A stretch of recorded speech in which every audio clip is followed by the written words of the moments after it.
tardes. Ahora vamos a ver generalidades de las aves, algunas características en general antes de ver la diversidad. Aves. Aquí tenemos unas hermosas fotos y ya que estamos mostrando los ojos, hablemos algo que salió en las consultas, la membrana nictitante. Los ojos de las aves tienen este tercer párpado que acá se puede ver bien. Esto es un Vanellus, un pariente pero de los teros, pero de Nueva Zelanda. Y acá se ve cómo cierra el tercer párpado, protegiendo el ojo, es transparente y no oculta totalmente el ojo. Bueno, aparte de esto, lo más típico de las aves, ¿no es cierto? Siempre hemos dicho que son las plumas. Hay distintos tipos de plumas, cobertoras de vuelo, plumón, plumas especiales. Y las características de todas en donde hay un raquis, un vexilo con barbas y bárbulas que se enganchan entre sí para hacer que el vexilo sea rígido. Puede haber un hiporraquis, que es una segunda parte de una pluma, y según el tipo de pluma que sea, cobertora, de vuelo, plumón o especiales, por ejemplo, los plumones no tienen un vexilo duro, no tienen barbas y barbicelas. Hay otras que no tienen el hiporraquis, hay algunas que tienen el hiporraquis justamente muy notorio. La de las alas de vuelo básicamente son asimétricos. El vexilo asimétrico significa que una parte del vexilo es más chica que la otra. Esa diferencia del vexilo, que también la tienen las alas de los aviones, es lo que le da la sustentabilidad al ala. Las plumas, entonces, tenemos las plumas, las primarias, las remiges, que son las primarias las que están en la mano del ave, las remiges secundarias que están en el brazo del ave, las rectrices o timoneras, las cobertoras del cuerpo, etc. Distintos tipos de pluma. Aquí vemos en un ala, tienen una denominación muy específica porque se la utiliza mucho para la descripción de las especies. Aquí tenemos las remeras primarias, las secundarias e inclusive algunas terciarias. El álula o pólex que está en el pulgar o en el primer dedo, no sabemos si es el pulgar de las aves, y acá hay plumas cobertoras. Esta es la estructura de una pluma, miren la diferencia de la simetría del vexilo, y aquí podemos ver de que las aves tienen ciertas áreas del cuerpo que tienen plumas y ciertas áreas que no tienen plumas, y se denominan pterilos y apterios. Pteros significa pluma, o sea, hay lugares del cuerpo donde tienen las plumas y lugares donde están desnudos de plumas, pero están cubiertas por las plumas del pterilo. Y acá tenemos distintos tipos de pluma que se las pueden ver acá. Una de las cosas importantes de las plumas, de las remeras, de las plumas primarias, de las plumas de vuelo, es que tienen un vexilo que es duro, gracias a que el raqui tiene barbas y las barbas tienen barbillas, y esas barbillas tienen unos pequeños ganchos que se enganchan uno con otro. Y por eso las plumas, las de vuelo, son duras, ¿no es cierto?, pese a ser muy flexibles. Esas barbas y esas barbillas, por supuesto, no las tienen, supónganse, los avestruces, y gracias a eso podemos tener plumero, porque con una pluma dura realmente sería muy difícil hacer un plumero. Acá tenemos distintos tipos de plumas, de contorno, y las plumas rectrices primarias, secundarias, etc. Las plumas de contorno que tienen más o menos vexilo formado. Algo muy peculiar, que hay pájaros que son venenosos. Esto es desde hace poco, es una sola familia, es muy raro, endémico de Nueva Guinea, pero en realidad el pájaro, como la mayoría de los vertebrados, no son venenosos, no producen un veneno de este tipo batracotoxina, sino que es un acumulador de veneno, similar a lo que ocurre en los dendrobátidos. Acumulan el veneno y lo acumulan en las plumas, y eso le permite defenderse contra predadores. Pero es algo muy raro, es la única ave venenosa que existe. El vuelo tiene requerimientos físicos muy definidos, y eso hace que muchas de las características estén relacionadas al vuelo. Y todos los tipos de vuelo, no solo el de las aves. Aquí vemos dos tipos de aves, un pato y un picaflor, pero también vemos un quiróptero y también vemos una libélula y una polilla, y todos tienen recursos, todos tienen características específicas que están relacionadas con el vuelo. Esas exaptaciones, esas características relacionadas con el vuelo, no necesariamente son adaptaciones al vuelo, pero son características que si no hubiesen estado, el vuelo no hubiese sido posible. Es lo que denominamos exaptaciones. No aparecen específicamente para el vuelo, pero sí son necesarias e indispensables para volar. Y aquí tenemos muchas de estas características de los miembros, de las plumas, la neumaticidad, del esternón con quilla, el gran desarrollo de la vista, los músculos de las patas, etc. Hay muchas de estas características. Y eso es una tarea que tienen que hacer ustedes. Buscar las características sin las cuales el vuelo sería o imposible o mucho más difícil. Saber cuál es la característica y saber cómo afecta el vuelo.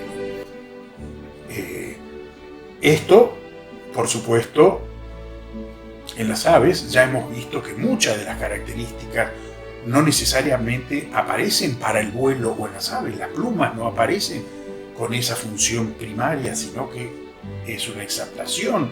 Lo mismo el metabolismo, lo mismo la neumatización del esqueleto, lo mismo que el cerebro grande, etc.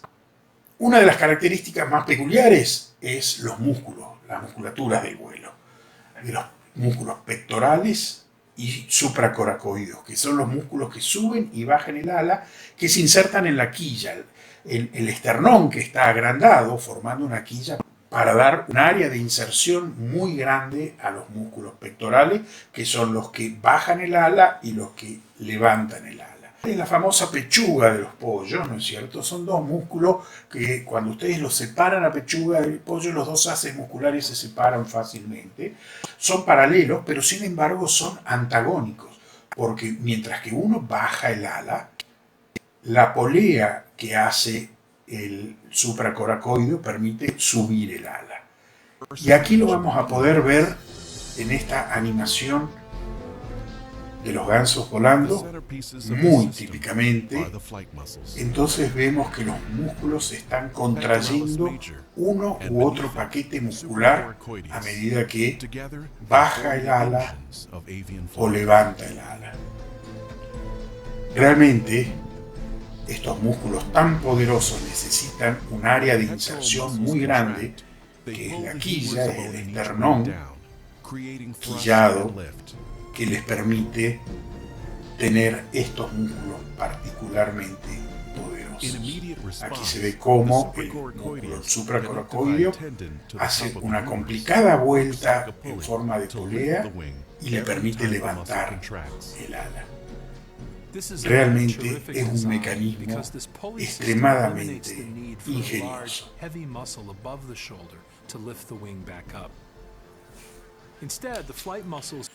Otras características de la parte externa de las aves es el pico. Las aves no tienen dientes, ya hemos visto que tienen dientes sus parientes más cercanos, pero no las aves, tienen una ranfoteca córnea muy similar a la que tienen las tortugas. Tienen muy diversas formas y están muy relacionados con el modo alimentario de cada una de las aves.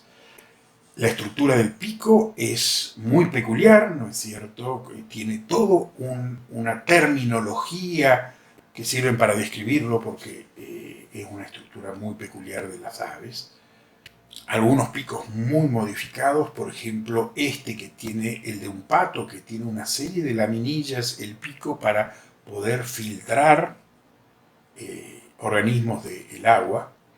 El tomio lo tienen con una serie de lamelas que permiten una filtración de un plancton. Lo mismo tienen los Phoenicopteriformes, pero lo tienen invertido, y aquí se ve la forma, cómo filtran. Hay una variedad de picos muy grandes, realmente es muy característico. Picos anchos que permiten ser a los insectívoros, picos ganchudos para las aves rapaces, picos largos para los ictiófagos, picos muy anchos para los que comen frutas, picos para romper nueces, picos granívoros, picos insectívoros, etc. Y aquí tenemos hay picos generalistas, pero picos muy especializados que permiten comer un solo tipo de alimento. Relacionados con la alimentación, y aquí vemos los distintos tipos de alimentación que pueden tener: insectívoro, comen peces, los ictiófagos, los depredadores granívoros, desde un loro hasta distintos tipos de pájaros, los nectívoros, que hay muchas clases, desde chincheros hasta picaflores, los frugívoros, en donde tenemos desde tucanes hasta distintos, según el tipo de fruta que coman, los filtradores, omnívoros, como los del ñandú, etc.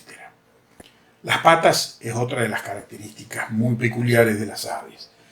Y son bípedos, entonces las patas posteriores, las anteriores ya están todas modificadas en alas, pero las patas posteriores, que es su única forma de manipular o de pararse, pueden ser de muy distinto tipo. Y en función de la posición de las falanges tenemos una clasificación de las patas que nos sirve para describir las aves.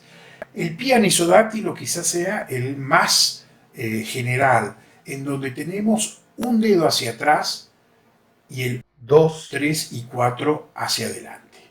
En la mayoría de los grupos de las aves caminadoras, entonces tenemos este dedo hacia atrás y 3 dedos hacia adelante. Son las perchadoras, todos los paseriformes, los gallos, las garzas, etc. El pie cigodáctilo tiene 2 dedos hacia atrás y 2 hacia adelante. Puede ser reversible, que uno de los dedos vaya hacia adelante y hacia atrás. Esto es típico, por ejemplo, de los loros, en donde los 2 dedos de adelante y de atrás le permiten perchar algunos trepadores, como los pájaros carpinteros, por ejemplo. Y el cigodáctilo reversible, que tiene algunas lechuzas, le permite cambiar de anisodactilia a cigodactilia, simplemente moviendo la posición de un dedo. El pie heterodáctilo también es similar al cigodáctilo, en el sentido de que hay 2 dedos hacia adelante y 2 dedos hacia atrás. Lo único que el dedo 1 y 2 está dirigido hacia atrás y el 3 y el 4 hacia adelante, por ejemplo, en los trogonófidos. Aquí el dedo 1 y 4 están hacia atrás y el 1 y el 2 hacia adelante. O sea que funcionalmente son similares, pero son diferentes la composición de los dedos. La sindactilia se da en muchos grupos. Sindactilia quiere decir de que 2 dedos están unidos. Las falanges basales de los dedos están unidas, por ejemplo, en un pie anisodáctilo como el del martín pescador, y esos pies se hacen mucho más fuertes. O en el caso de los vencejos, los 4 dedos están dirigidos hacia adelante, porque los vencejos utilizan esos dedos para colgarse de pequeñas grietas. Entonces tienen todos los dedos en donde se pueden colgar de muy pequeñas saliencias. Otro tipo de clasificación que no tiene nada que ver con los dedos es la palmadura. La pata palmada es la de los patos, pero todavía tienen un dedo libre. Algunos, como el bighorn, tienen todos los dedos unidos por la palmadura. Puede haber una semipalmada, por ejemplo, en algunas garzas, que tienen solamente la base de los dedos, o lobuladas como los macás, por ejemplo. Todas estas patas tienen una relación con el agua, patas de organismos acuáticos, principalmente para nadar. En las patas hay una característica muy típica de las aves. Las patas son similares a los miembros nuestros. Lo único que las proporciones de las aves es muy distinta a lo que tenemos nosotros en humanos. La rodilla está muy arriba y la rodilla esto sería lo que nosotros conocemos como el muslo, y este sería la pata que comemos de un pollo. Pero esto es el tarso, metatarso, y hay una articulación suplementaria acá, por lo tanto esta es la rodilla y este es el talón. Entonces vemos que las aves sí tienen rodillas, pero las rodillas están mucho más arriba que en nuestro caso. Y lo que vemos de las patas es la articulación entre la tibia, la fíbula y los tarsos. Hay muchas ornamentaciones, tanto de las plumas o de la piel, que le sirven para distinguir a las aves, como egretes, carúnculas, o por ejemplo las carúnculas de los pollos, o los escudetes, la cera, que es la parte superior del pico, etcétera, que permite también la caracterización de las aves.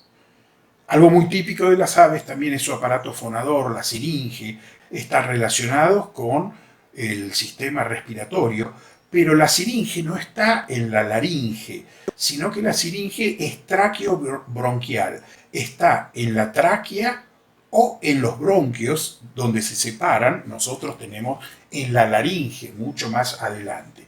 Esta siringe tiene musculatura y cuerdas vocales, ¿no es cierto? Y pueden ser una siringe bronquial, tráqueo-bronquial o traqueal. Cuando tiene una siringe con más músculos, permite una modulación particularmente buena.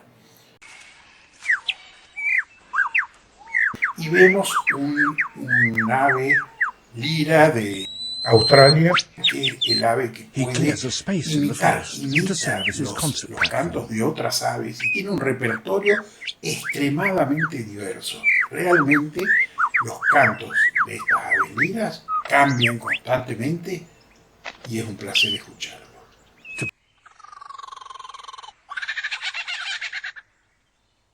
It's a very convincing impersonation.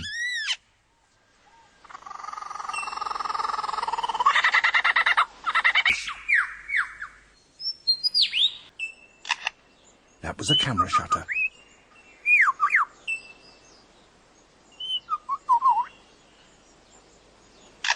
And again. And now a camera with a motor drive.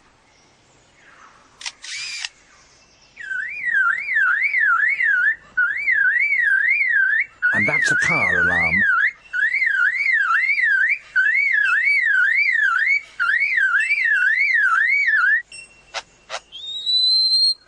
And now the sounds of foresters and their chainsaws working nearby.